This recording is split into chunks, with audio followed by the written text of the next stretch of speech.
I'm a great admirer of John Mearsheimer. I think he's one of the great intellects of our time, and I I go to him for wisdom all the time. I mean, I think he's profoundly wise about all kinds of conflicts. Now, I agree. That I make an exception for China. Knowing John Mearsheimer, he's no fool. He understands the area very well. And when I hear him talk, he believes firmly that, well, first of all, that we should avoid war. He's not a warmonger on China, and that we can. So he feels like he has some kind of policy that can keep China in check while avoiding war. And I don't know exactly how he can pull that off. But we'll just leave it there. I don't see how you can keep China down. I mean, that China has become so powerful, and it quite naturally is going to try to establish a sphere of influence, just as the U.S. did in the Western Hemisphere. And so it's kind of to insist that they can't have their sphere of influence, their Monroe Doctrine, and while we can maintain ours, I think it's just not sustainable. It was sustainable when China was fundamentally weaker, but it no longer is. I think it's clearly, the stronger party now. Especially in the Far East, where it's got, it has thousands or tens of thousands of missiles and hundreds of thousands of drones and a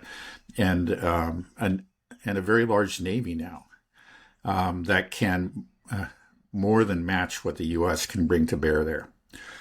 And I've heard that, like, even when the U.S. war games conflicts there between China and the U.S. in the South China Sea, China always wins. And I think they're also, again, they always assume that the conflict's not going to go longer than a month. I think we talked about this earlier, but as we could see in Ukraine, there's always a chance that it could turn into a real war of attrition. And the U.S. is even less prepared for something like that. Everything, the U.S. military doctrine just assumes a fast war. And we have the weapon systems for it. We have, but we don't have the industrial capacity or the stockpiles for a war of attrition. That's already become very clear. So China is the stronger party, and you're trying to keep them down. It just seems like that's a formula for disaster. I think you should simply admit, okay, that this age where we could keep China in check, we could hold them back, and we could be the regional hegemon in their own backyard, that those days are over, and we just need to accept reality. And I don't see how that has any negative consequences for the U.S. I think it's quite the reverse. If we pull out gracefully, we avoid conflict. I think it would be a humiliating conflict for us. And I don't see, Chinese naval ships, off the coast of California or anything like that. One thing is that China has shown itself to be really not at all interested in replacing the U.S. as a global hegemon. They want to be they are the regional superpower, and and in their own security interests, they want to maintain influence, a sphere of influence around, their borders. I think that's quite natural. But I don't think they've shown any kind of inclination. They don't have the same kind of ideological zeal that you find in the West now, which is globalist. They're not globalists. They're not hegemonic thinkers.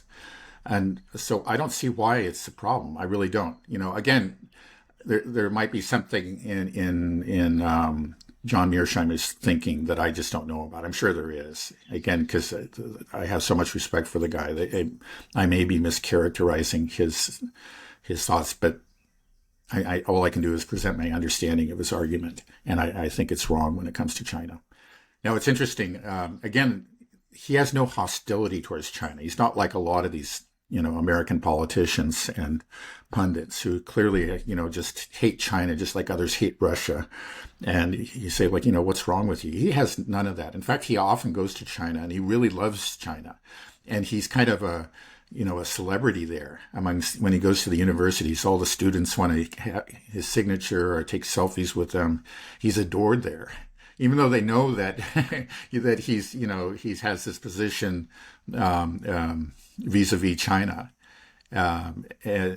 But they respect him. They know that he's an honest man. He's a good man. He has no hostility. He's just realist. He's pursuing the interests of his own country in the way that he understands it. And that's something they respect. Which again just shows the real difference between a realist and a pragmatist, on the one hand, and these zealous ideologues that we have, unfortunately, running the show. Again, right. Everybody, like even the enemy, can understand. Okay, you think this is your interest. We disagree with you. We're on the other side. We're your adversary, but we respect you and we can talk to you. But you can't talk to an ideologue, and that's those are the people who lead the West now.